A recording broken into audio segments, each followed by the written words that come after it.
سوالات ہیں جو ہمارے فیس بک پیج پر پچھلے جمعے کے بعد بھائیوں نے بھیجے ہیں۔ ایک سوال لکھا ہے، کیا موزوں پر مسح کرنا جائز ہے؟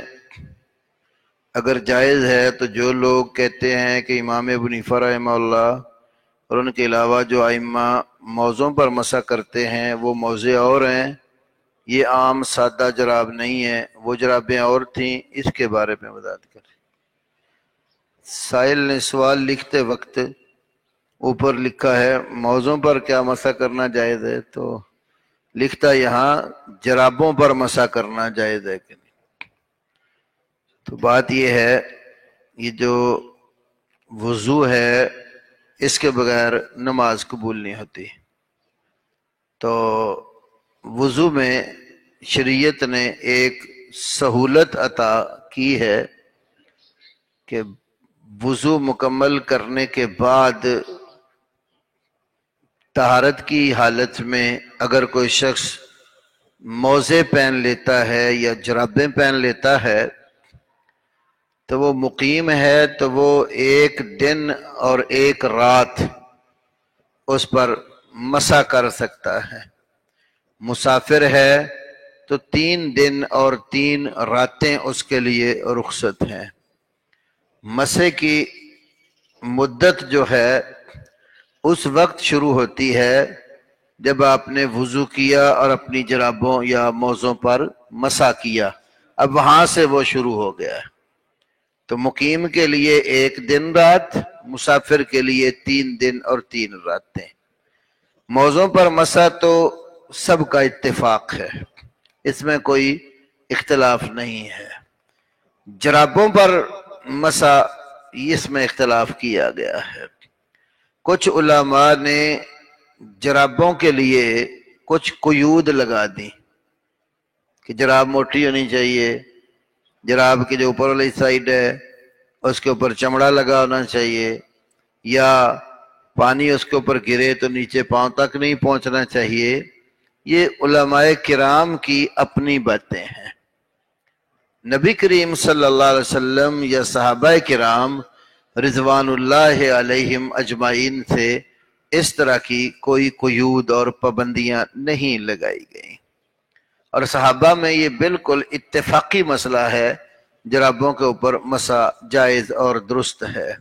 المغنی جو امام ابن قدامہ کی کتاب ہے تو اس میں ذکر کیا ہے کہ اس سلسلے میں صحابہ میں کوئی اختلاف نہیں ہے۔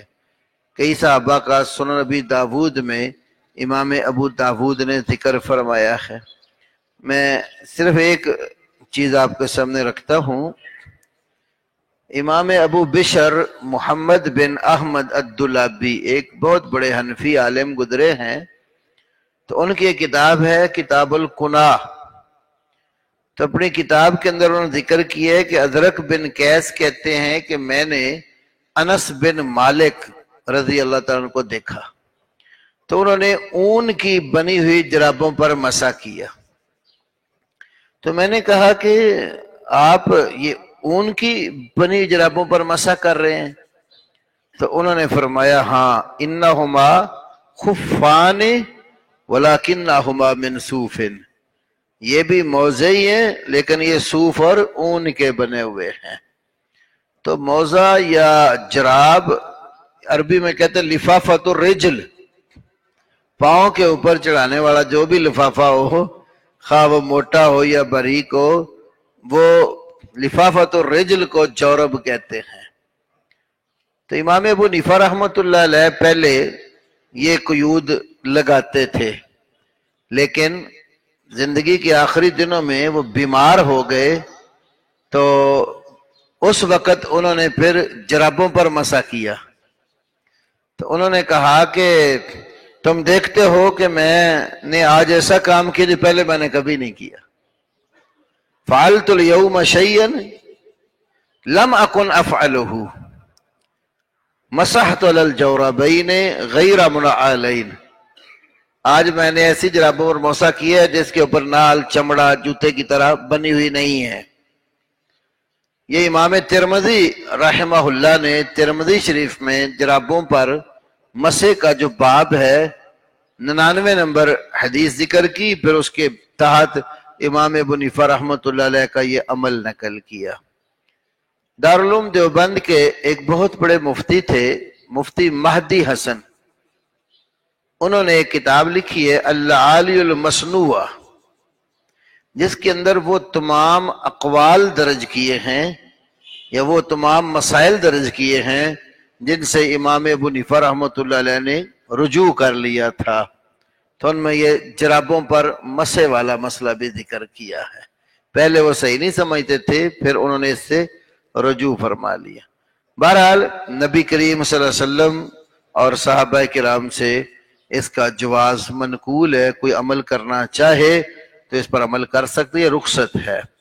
تو اگر کوئی نہیں کسی کو دل مانتا ہو بے اتار کے پاؤں دھو کے وضو کرے، وہ بھی بالکل صحیح ہے۔ دوسرا سوال ہے کہ ان اللہ یبعث لہذہ الامہ علی راس کل مئۃ سنۃ من یجدد لها دینہا او کما قال رسول اللہ صلی اللہ علیہ وسلم۔ سائل کہتا ہے کہ حدیث یہ ہے کہ بے شک اللہ تعالیٰ اس امت میں ہر صدی کے سرے پر ایک ایسا شخص کھڑا کرے گا جو اس کے دین کی تجدید کرے گا، یعنی جو دینی امور مٹ رہے ہوں گے وہ لوگوں کی اصلاح کرے گا۔ یہ اصل میں سنن ابی داود وغیرہ میں ایک حدیث ہے۔ سوال اس کا یہ ہے کہ اس صدی میں اور جو پچھلی صدی گزر گئی، ان میں 2 صدیوں کا مجدد کون ہے؟ بات یہ ہے کہ نبی کریم صلی اللہ علیہ وسلم نے تو مطلقاً یہ بات فرمائی کہ اللہ تعالیٰ ہر صدی کے سرے پر کوئی بندہ کھڑا کر دے گا جو اس کے دین کی تجدید کرے گا۔ تو آپ صلی اللہ علیہ وسلم نے کسی کا نام لے کر نہیں فرمایا کہ یہ فلانی صدی کا مجدد ہے اور یہ فلانی صدی کا مجدد ہے۔ ہاں، جو اہل علم ہیں جنہوں نے دین کے لیے کام کیے، ہر کسی کی رائے میں جو اس کو لگا کہ اس عالم نے اس صدی میں بہت بڑا کام کیا ہے دین کا، دین کے مسائل جو مٹ رہے تھے ان کو زندہ کیا ہے، تو وہ ہر کوئی اپنی ایک رائے رکھتا ہے۔ اب عرب میں لوگ شیخ البانی رحمۃ اللہ علیہ، شیخ بن باز رحمہ اللہ، ایسے لوگوں کو سمجھتے ہیں کہ یہ لوگ اس جو صدی گزری ہے اس کے اندر دین کی تجدید کرنے والے تھے۔ اس طرح دوسرے مسالک والے وہ اپنے کسی بزرگ کا نام لیتے ہیں۔ تو اللہ کے نبی صلی اللہ علیہ وسلم کسی کا تعین نہیں کیا، وہ اس شخص کے حالات زندگی اور اس کا کام دیکھ کر تعین کیا جا سکتا ہے کہ اس شخص نے دین کے لیے بڑا کام کیا۔ ابھی جو حدیث اور سنت کا مسئلہ ہے جو بالکل جو ہے نا وہ محو ہوتا چلا جا رہا تھا، مٹتا چلا جا رہا تھا، لوگوں میں شعور ہی نہیں تھا کہ صحیح روایت کون سی ہوتی ہے اور کمزور اور غلط کون سی ہوتی ہے۔ تو آج ہر مکتبہ فکر سوائے فقہ جعفری والوں کے، جتنی بڑی بڑی یونیورسٹیاں ہیں، جب وہ روایت کی جانچ پڑتال کا کام آتا ہے نا تو شیخ البانی کا نام ضرور لیتے ہیں۔ ہر بڑی یونیورسٹی میں جتنی عربی کتابیں جدید آتی ہیں دیکھتا ہوں، تحقیق تخریج کرنے والا کوئی ہے وہ شیخ البانی کا نام ضرور لیتا ہے، کیونکہ انہوں نے بہت بڑا کام کیا ہے۔ جو کمزور روایات امت میں پھیلتی چلی جا رہی تھی تو انہوں نے اس سلسلے میں باقاعدہ ایک سلسلہ شروع کیا تھا، سلسلۃ الاحادیث الضعیفہ والموضوعہ، کہ وہ من گھڑت اور کمزور روایات جس کی وجہ سے امت کے اوپر برے اثرات پڑے اور لوگ نے ان کی بنیاد پر بڑے بڑے عقائد کسی نے وضع کر لیے، کسی نے اپنی رسومات ایجاد کر لی، تو اس کی انہوں نے تجدید کی تھی۔ اور بھی بڑے اہل علم ہیں کام کرنے والے۔ تیسرا سوال ہے تصویر سازی کا کانسیپٹ کلیئر کر دیں، کوئی گنجائش نکلتی ہے جو علماء کی آپ کی تصاویر دیکھتے ہیں؟ بات یہ ہے دین اسلام کی نشر و اشاعت کے لیے اگر دینی پروگرام کی ریکارڈنگ یا تعلیم و تدریس کے لیے ضرورت پڑتی ہے، اتنی کی گنجائش نکلتی ہے۔ اس سے اوپر نہیں ہے کہ شوقیہ تصویریں بنا کے تو پوسٹروں کے اوپر آویزاں کی جائیں، ایسا نہیں ہے۔ اس کی 2 دلیلیں ہیں۔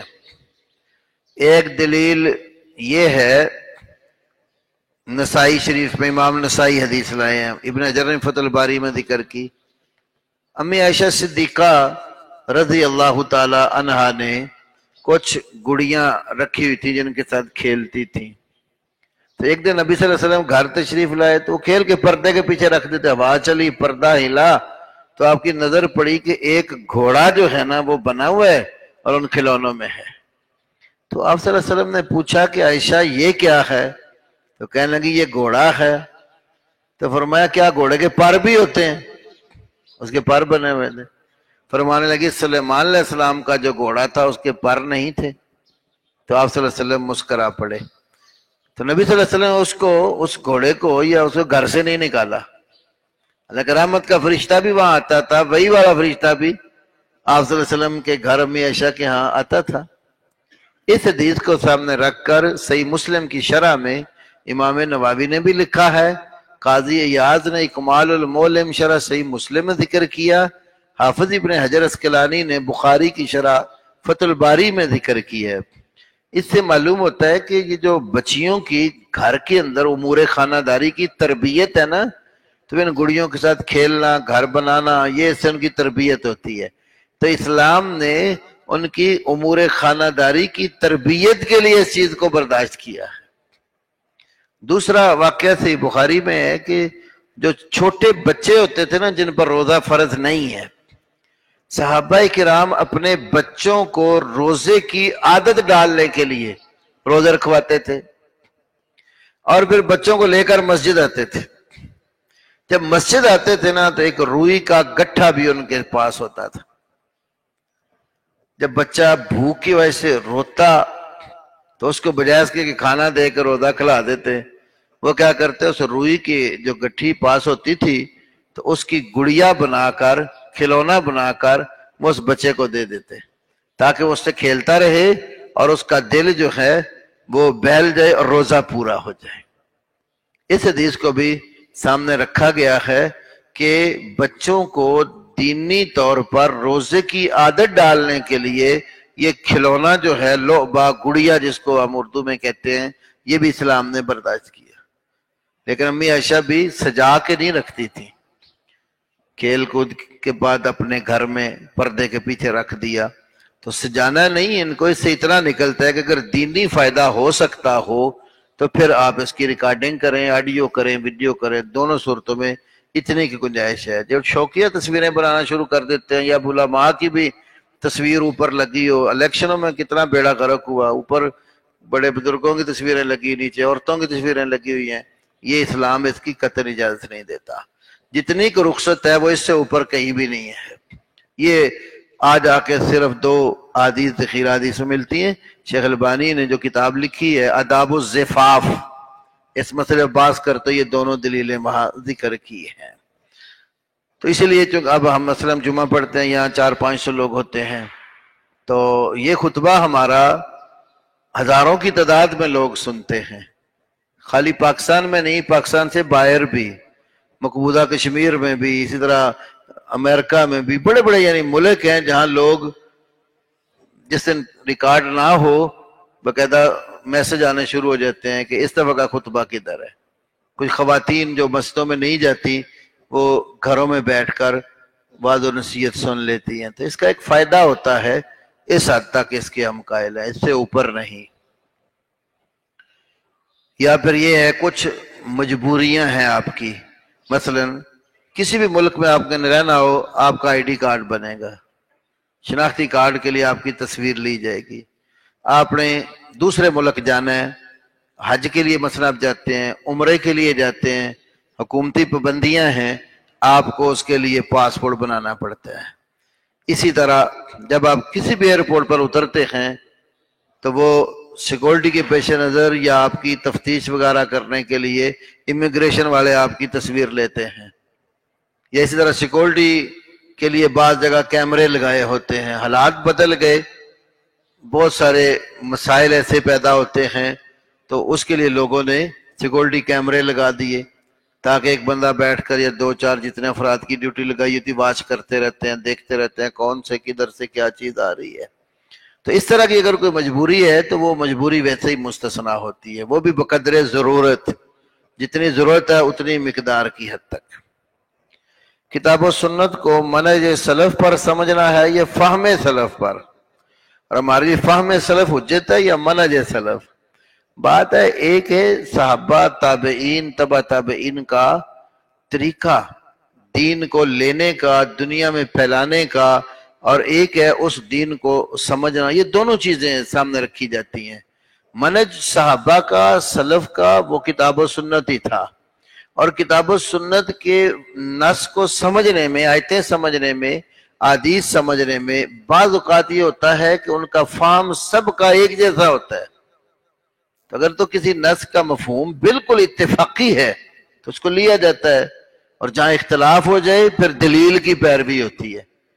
کئی آیات سمجھنے میں صحابہ میں بھی اختلاف ہوا، حدیث سمجھنے میں اختلاف ہو جاتا ہے۔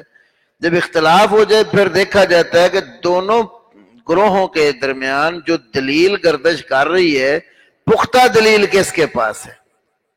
تو جس کی دلیل وزنی ہوگی اس کی بات کو قبول کر لیا جاتا ہے۔ اگلا سوال ہے، کیا جہیز لعنت ہے؟ قرآن و حدیث کی روشنی میں بتائیں۔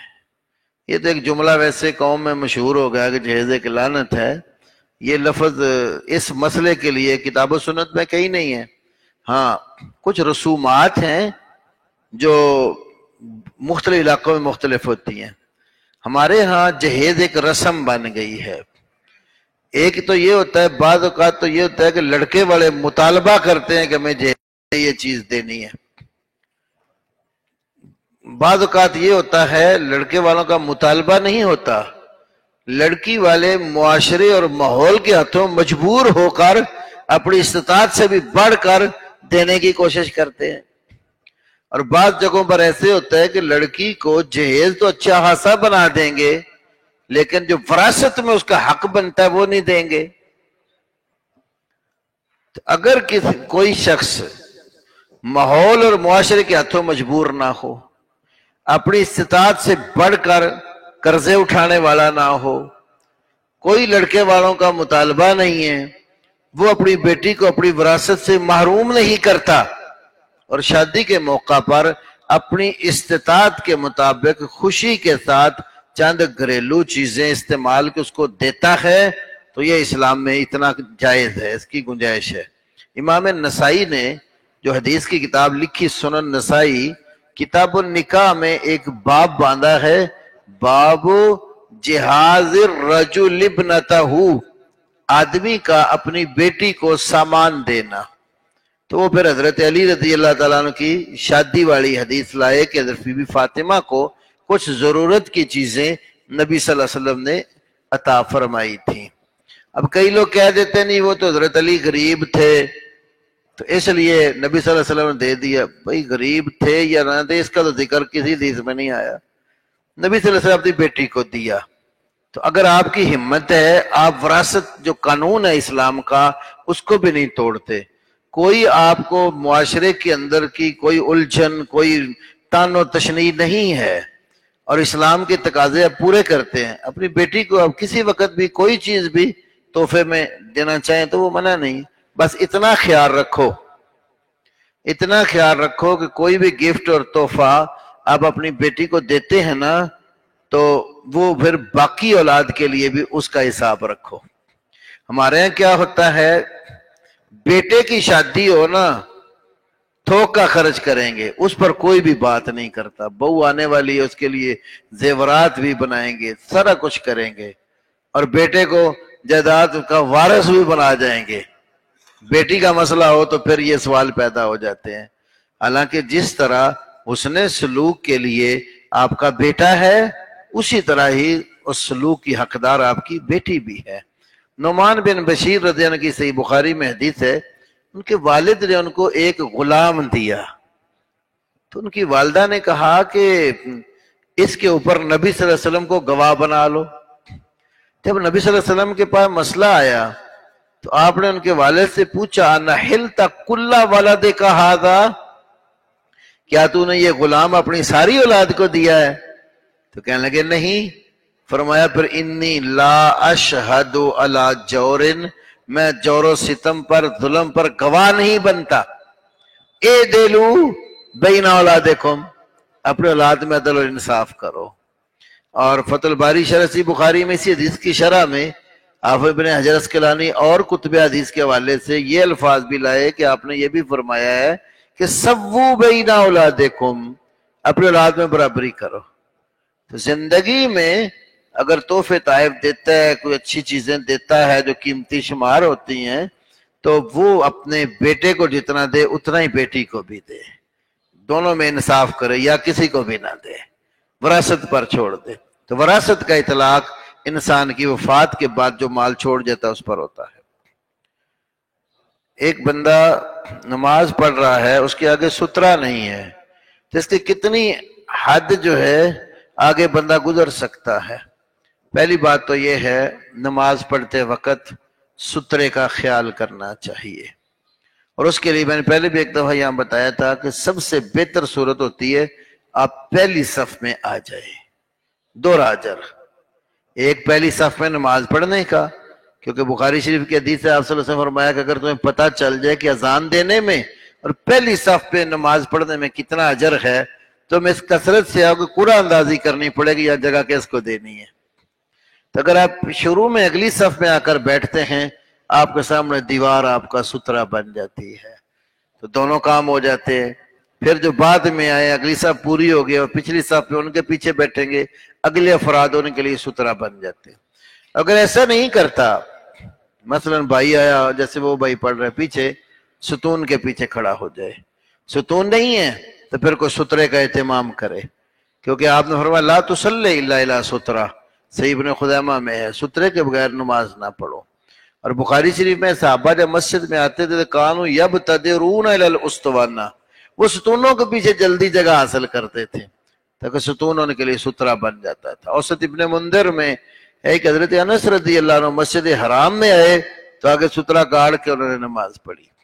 آج تو بالکل حرم میں تو کوئی پابندی لوگ کرتے ہی نہیں، نہ کہتے یہاں کوئی مسئلہ ہی نہیں ہے، حالانکہ آپ صلی اللہ علیہ وسلم فرمایا لو یعلم المار بین یدی المصلی ماذا اسم علیہ، اگر نمازی کو پتہ چل جائے، نمازی کے آگے سے گزرنے والے کو پتہ چل جائے کہ نمازی کے آگے سے گزرنے کا گناہ کتنا ہے، لَقَانَ یقف 40، 40 تک بھی اس کو ٹھہرنا پڑے تو ٹھہرے۔ 40 سے مراد بخاری میں تو آگے ذکر نہیں ہوا، لیکن ابن حجر نے اس کی شرح میں مسند بزار کے والے سے حدیث کی کہ اگلا جملہ یہ ہے کہ لَقَانَ یقف 40 خریفا، 40 سال بھی رکنا پڑے تو رک جائے۔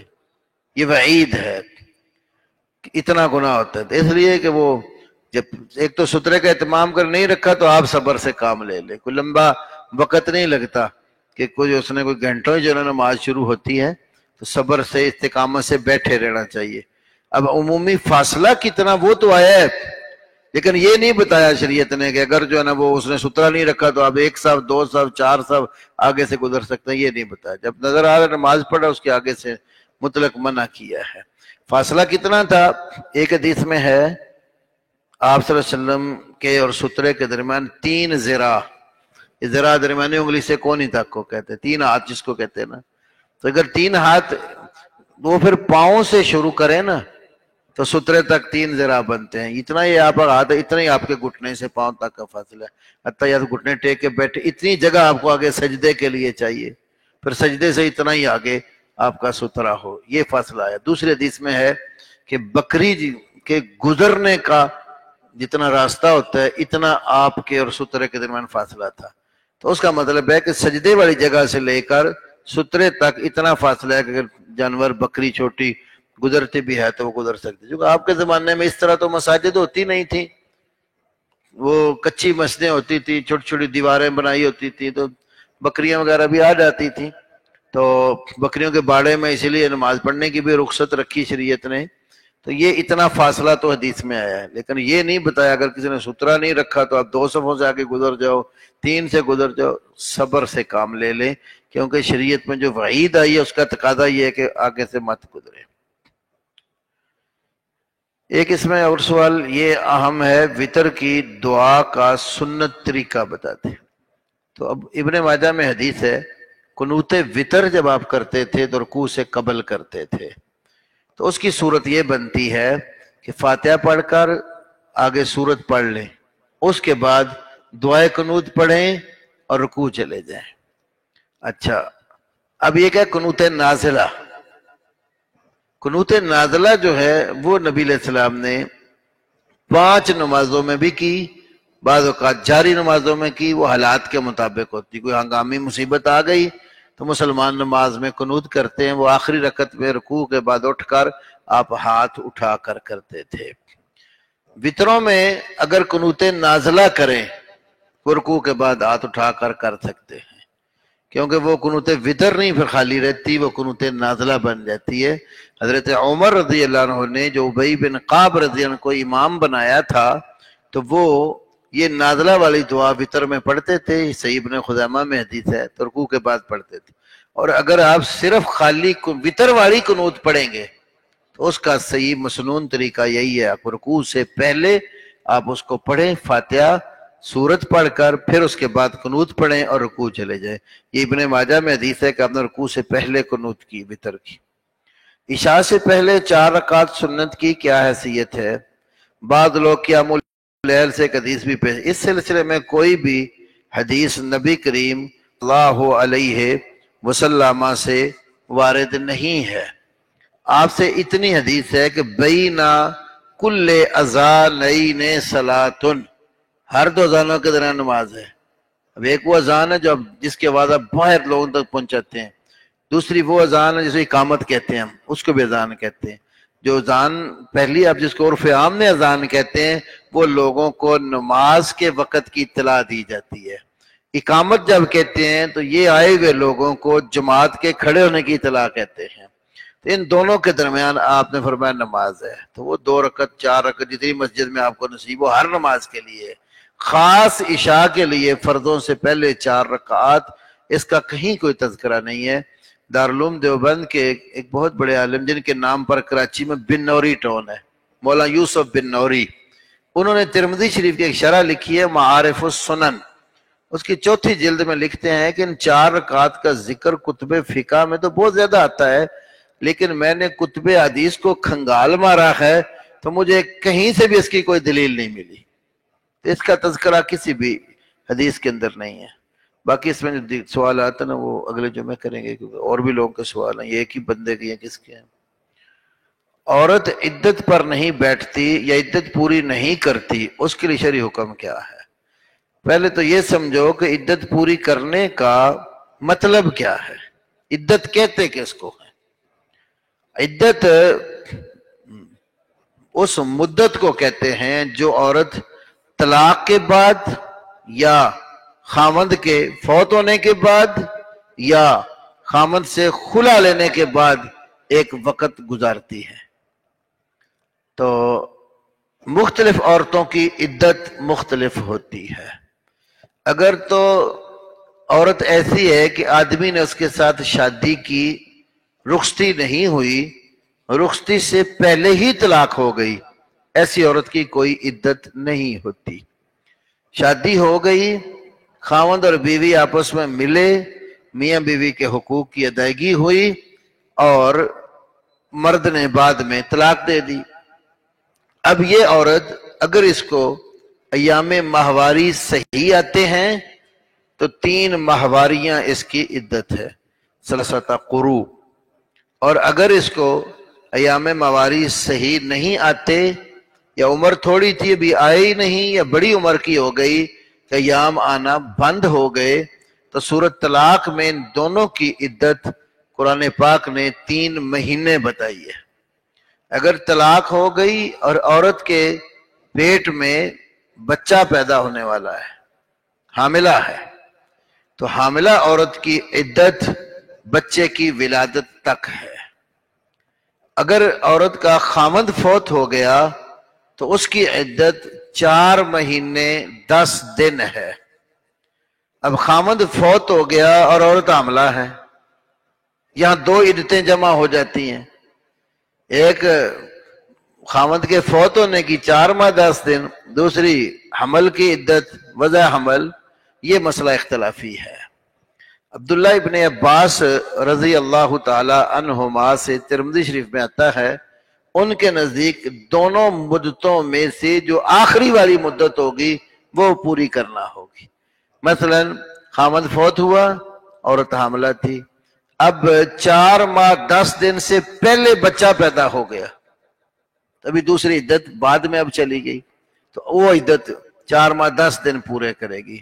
اگر 4 ماہ 10 دن گزر گئے اور بچہ بھی پیدا نہیں ہوا تو جس دن پھر وہ اب یہ بعد والی مدت بن گئی، تو جب بچہ پیدا ہوگا اس وقت اس کی مدت پوری ہوگی۔ یہ ہے ابن عباس کے نزدیک۔ عام دیگر صحابہ کرام، کثیر ائمہ حدیث و فقہا کے ہاں حمل والی عورت کی عدت بچے کی ولادت تک ہے، خواہ اس کا شوہر فوت ہوا ہو یا طلاق ہوئی ہو، اور یہی صحیح بات ہے، اور اس کے متعلقہ صحیح حدیث بھی موجود ہے۔ اچھا، اب مسئلہ آ گیا کہ عورت عدت بیٹھتی ہے، عدت کیوں رکھی گئی؟ جس کا شوہر فوت ہو جائے اس کے لیے عدت اس کے سوگ کے لیے بھی، افسوس کی بھی ہے۔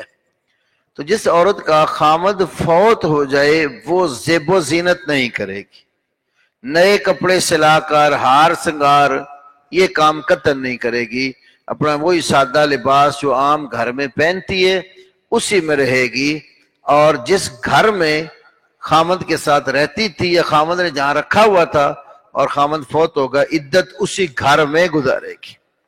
رسول اللہ صلی اللہ علیہ وسلم کے صحابہ میں سے ابو سعید خدری رضی اللہ تعالی عنہ کی ہمشیرہ فریعہ بنت مالک، ان کا خامد فوت ہو گیا۔ وہ اپنے خامد کے ساتھ مدینہ سے باہر ایک ڈیرے پر رہتی تھیں، تو خامد کی وفات کے بعد انہوں نے ارادہ کیا کہ میں اپنے بھائیوں کے پاس بنو خدرہ میں جا کر عدت پوری کر لوں۔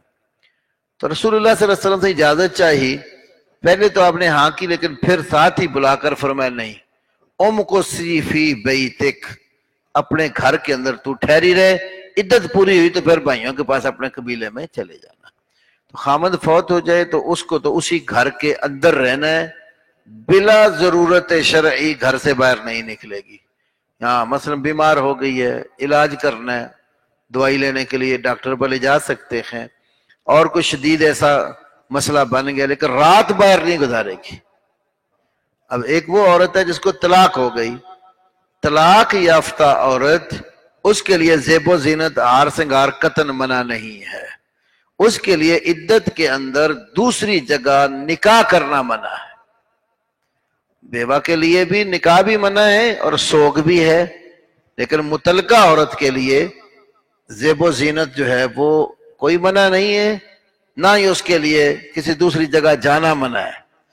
اس کے لیے صرف عدت کے اندر کسی دوسری جگہ نکاح کرنا منع ہے۔ اس کے لیے ضروری نہیں کہ وہ جہاں طلاق ہو گئی تو اب اسی گھر بیٹھی ہے، نہیں۔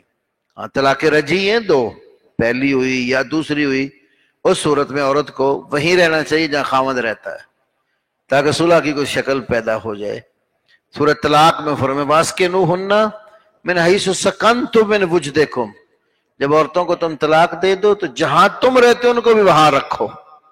ہمارے معاملہ الٹ ہوتا ہے، طلاق کا لفظ نکلا نہیں، یا عورت خود بھاگ جاتی ہے یا پھر وہاں سے لینے آ جاتے ہیں، یا یہ دھکے دے کے نکال دیتا ہے طلاق دینے والا، تو یہ ٹھیک نہیں ہے۔ طلاق رجعی جو ہوتی ہے جس میں مرد کو صلح کا اللہ نے حق دیا ہوتا ہے، تو قرآن سکھاتا ہے کہ اس وقفے میں اس کو عورت کو وہیں رہنا چاہیے جہاں شوہر کے ساتھ ہے۔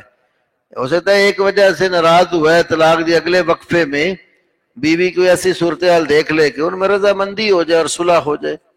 جب وہ نکل کے چلی جاتی ہے، اس کو لے جاتا ہے، یہ نکال دیتا ہے نا، بگاڑ پھر بڑھتا ہے۔ پھر وہ صلح والے مواقع میاں بیوی رہنا بھی چاہیں کچھ وقت بعد تو لوگ نہیں رہنے دیتے، معاشرے والے باتیں کریں گے، خاندان کے لوگ باتیں کریں گے۔ ہمارے پاس روز ہی کیس آئے ہوتے ہیں، آج بھی ایک فتویٰ آیا ہوا ہے، پہلے بھی ایک دفعہ لکھ کے دیا، پھر وہ کہتا جی میرے سے بیان ٹھیک نہیں ہوا، دوبارہ میں نے کہا الفی بیان لائے، دوبارہ آیا۔ اس طرح کے مسائل بڑے اچھے خاصے پڑھے لکھے دنیا کے دار لوگ بھی دین نہیں سمجھتے، طلاق لکھ کر دینے والے جو بیٹھے ہوئے نا باہر کچہریوں کے، انہیں بھی کوئی پتہ نہیں ہے کہ شرعی طریقے سے طلاق کیسے ہوتی ہے۔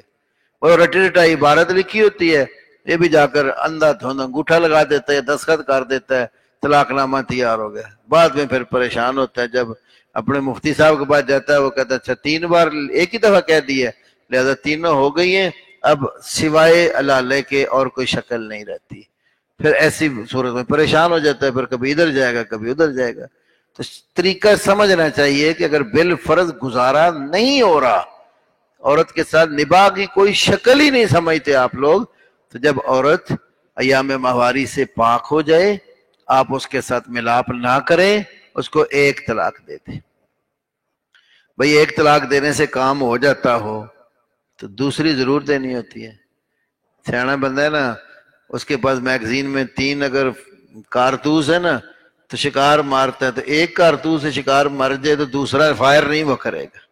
بھئی تم نے نہیں رکھنی تو اسلام نے بتایا طلاق دے کر چھوڑ دو، عدت کے اندر صلح نہ کرو، جب عدت گزر جائے گی وہ آپ کے نکاح سے خارج ہے، وہ آپ کی بیوی نہیں ہے، تو اس لیے اس کو یہ حق ہے کسی اور جگہ نکاح کرنا چاہے تب بھی کروا سکتی ہے، اگر ان دونوں کی پھر صلح ہو جائے تو نئے نکاح سے اکٹھے ہو سکتے ہیں۔ کیا وزٹ ویزے کی نیت سے جا کر حج کرنا جائز ہے؟ اگر تو وزٹ ویزے پر گیا ہوا ہے اور وہاں جا کے حج کا پروگرام بن کر اس کی اجازت مل گئی ہے تو پھر جا کے حج کر لے، اگر اجازت نہیں چوری چھپے کرنا ہے تو پھر وہ کام ٹھیک نہیں ہے۔ حدیث میں آتا ہے المسلمون علی شروطہم، مسلمان اپنی شرائط کے پابند ہیں، تو اگر وہاں کی گورنمنٹ نے پابندی لگائی ہوئی ہے کوئی وزٹ ویزے پر آنے والا حج کی طرف نہ آئے، وہ باقاعدہ اجازت لے، وزٹ والوں کو بھی اجازت ملتی ہے، وہاں جائیں مکتب میں جا کر وہاں سے اجازت ملتی ہے، اگر وہ پیسے والا نہیں بھی ہے نا تو ایسی بھی وہاں سعودیہ میں جالیات ایسے دفاتر ہیں جہاں سے ایسے لوگوں کا انتظام کیا جاتا ہے، اور کئی لوگ جو ہیں وہ ان کو حج کروا دیتے ہیں، تو اجازت کے ساتھ کرے۔ کیا اہل کتاب سے نکاح جائز ہے؟ اہل کتاب لڑکی کے ساتھ اگر نکاح کرنا ہو تو 3 چیزوں کو سامنے رکھا جاتا ہے۔ سورۃ مائدہ کی آیت نمبر 5 میں اللہ نے اہل کتاب کی عورتوں سے نکاح کی اجازت دی۔ اہل کتاب سے مراد یہودی اور عیسائی، وہ کی کیا شرطیں ہیں یہ سمجھنے کی ضرورت ہے۔ نمبر 1، وہ کتابیہ عورت زانیہ نہ ہو، بدکارہ نہ ہو۔ نمبر 2، اس کے ساتھ نکاح سے پہلے لڑکے کا کوئی اس لڑکی سے چھپا یارانہ دوستانہ اور تعلق نہ ہو۔ نمبر 3، اس کے ساتھ نکاح کر کے آدمی کو اپنے ایمان کے برباد ہونے کا خطرہ نہ ہو۔ یہ تینوں چیزیں غور کریں گے تو مائدہ کی 5ویں آیت میں جہاں اہل کتاب کی لڑکی سے نکاح کی اجازت دی گئی ہے وہاں مذکور ہے۔ آج کل جو ماحول اور معاشرہ یورپ کا یا بلاد کفار کا ہے، وہاں پر لڑکے اور لڑکی بالغ ہونے کے بعد اپنے خود مختار ہوتے ہیں، ماں باپ کا بھی ان پر اختیار نہیں۔ ماں باپ اگر سختی کریں، وہ تھانے میں درخواست دے دیں تو تھانے دار پولیس آ کر ان کو پکڑ کے لے جاتی ہے۔ تو لڑکے اور لڑکیوں میں پھر باقاعدہ اللہ تعالیٰ عافیت نصیب کرے، اس معاشرے اور ماحول میں سکولوں میں کالجوں میں لڑکوں اور لڑکیوں کا آپس میں ملاپ کا باقاعدہ سبق سکھایا جاتا ہے، تو زنا کاری اور فحاشی وہاں عام ہے، یہ شرط بھی سامنے رکھیں تو آج کل یہ صورت نہیں بنتی۔ دوسرے نمبر پر یہ جو اللہ نے کہا وَلَا مُتَّخِذِي أَخْدَانٍ، چھپی دوستی نہ لگانے والے ہوں، جتنے لوگ وہاں رخ کرتے ہیں اور جا کر انہوں نے گرین کارڈ لینا ہوتا ہے تو نکاح کرتے ہیں، اب نکاح سے پہلے وہ کوئی لڑکی ڈھونڈتے ہیں، اس کے دوستی لگاتے ہیں، وہ گرل فرینڈ بناتے ہیں، پھر جا کر ہوتا ہے۔ اور بعض دفعہ یہ ہوتا ہے کچھ کاروباری بھی خواتین ہیں بیچ میں، وہ کیا کرتے ہیں کاغذوں میں نکاح ہوتا ہے تاکہ وہ وہاں رہ سکے، کاغذ بن جاتے ہیں، نکاح کسی اور کے ساتھ ہے، پھر وہ کسی اور کے ساتھ رہی ہوتی ہے۔ اور تیسری بات، جتنے لوگ یورپ میں جا کر یہ کام کرنے والے ہیں ان کے ایمان کا جنازہ یہاں ہی نکلا ہوتا ہے، انہیں نہ کوئی دین اسلام کا پتہ ہوتا ہے، نہ کوئی اپنے عقیدے اور عمل پر وہ پکے ہوتے ہیں، تو جو تھوڑا بہت کلمے کا جز آتا ہوتا ہے زبانی، وہاں جا کے وہ بھی جاتا رہتا ہے۔ تو چلیے یہ شرطیں آج کے دور میں بالفرض اگر آپ کو کوئی ایسا کتابی رشتہ ملے کہ لڑکی زانیہ نہ ہو، لڑکے کا اس سے پہلے دوستانہ نہ ہو، لڑکا پکا مومن مسلمان ہو، اور اس کو کوئی خطرہ نہ ہو کہ اگر میں اس کو بیاہ کے لے آیا تو میں اس کے عقیدے کو جہاں اپنا لوں گا، پھر ایسے پکے مومن کے لیے یہ رخصت ہے۔ ورنہ ایمان والی عورت، اس کی ترغیب دی ہے۔ نبی صلی اللہ علیہ وسلم نے ایک صحابی کا ہاتھ پکڑ کر کہا تھا تربت یدا کا فاظفر بذات الدین، تیرے ہاتھ خاک آلود ہوں، دین والی لڑکی کے ساتھ نکاح کر کے کامیاب ہو جا۔ تو دین والی عورت کو ترجیح دی جانی چاہیے رشتے کے لیے۔ اللہ تعالیٰ ہمیں صحیح دین اسلام سمجھنے اور عمل پیرا ہونے کی توفیق نصیب فرمائے۔ وآخر دعوانا الحمدللہ۔